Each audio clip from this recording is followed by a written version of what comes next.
For perpendicular lines in Day 9 notes, we have lines that lines that intersect to form right angles. And then this opposite reciprocals here, it just says numbers whose product is -1. A product would be when you multiply two numbers and you would receive -1 for the answer. Okay, so I'm going to explain this a little bit further down here. Alright, so for parallel, we had same slope, had to be the same number. For perpendicular, we have something called the slopes have to be opposite reciprocals. Okay, and what does that mean? That means that let's say my slope here is up 1/2, is 1/2. And my other slope is down 2/1. Okay, we know that also equals -2. You can see that here your fraction was just flipped over to be 2/1, and then the opposite was like this is positive, this is negative. So then this means that you have opposite signs, and your reciprocal of each other means you flip the fraction. But you always reduce it if you can, so usually you would just see the -2. Okay, so down here I want to know, are these parallel, perpendicular, or neither? And so I'm looking to see, okay, I've got 6 and -1/6. Okay, well, if I make 6/1 a fraction, and I flipped it, it would be 1/6. One's positive, one's negative. So this definitely is perpendicular.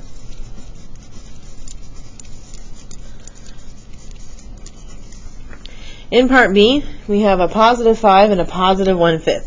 Well, I can stop right there because I know that they both cannot be positive. One has to be positive, one has to be negative. So it can't be perpendicular. It can't be parallel because they're not exactly the same.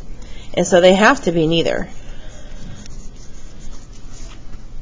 In letter C, we have a positive and a negative. Okay, so there's opposite. We have 1/2 and -2. And actually, that was my example up here that we had used. We could put this over 1, and you could see it was just flipped over to be 1/2. Okay, and one's positive, one's negative. So this is perpendicular. All right. For example 5, we look at our slopes here. So we have a +3. And I want the slope of the line that is perpendicular to this one. And so what I would do is I would take 3, put it over 1, and I would flip it. And then this is positive, so this has to be negative. Okay, so over here, we would have my new slope. I would flip it, so 4/1, and that equals 4. This is negative, so this needs to stay positive. So my answer would just be m equals 4. Okay. Down here, again, we need to find that slope. So here's my slope. But I need to flip it and change a sign. So this would be a 3/1, or 3. And it's positive, so it needs to become negative. Okay, then my point is x1 and y1. And we would have to use that formula to plug into point slope form. So y minus, well, y1 is 4.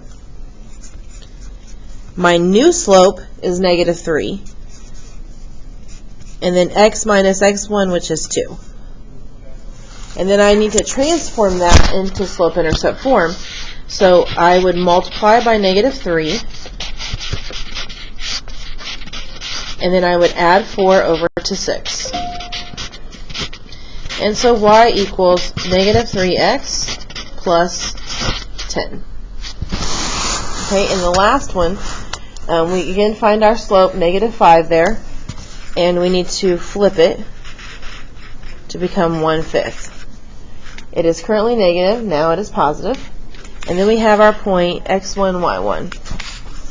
So if I plug that into point slope form, I'm going to have y minus a -2 equals 1/5 times x minus 5. So we need to also change that double negative to positive. And distribute our 1/5. Now, 1/5 times 5 actually cancels these 5s out. So we basically are having just negative 1 there. The last step is to subtract 2 to both sides. And we get 1/5 x minus 3.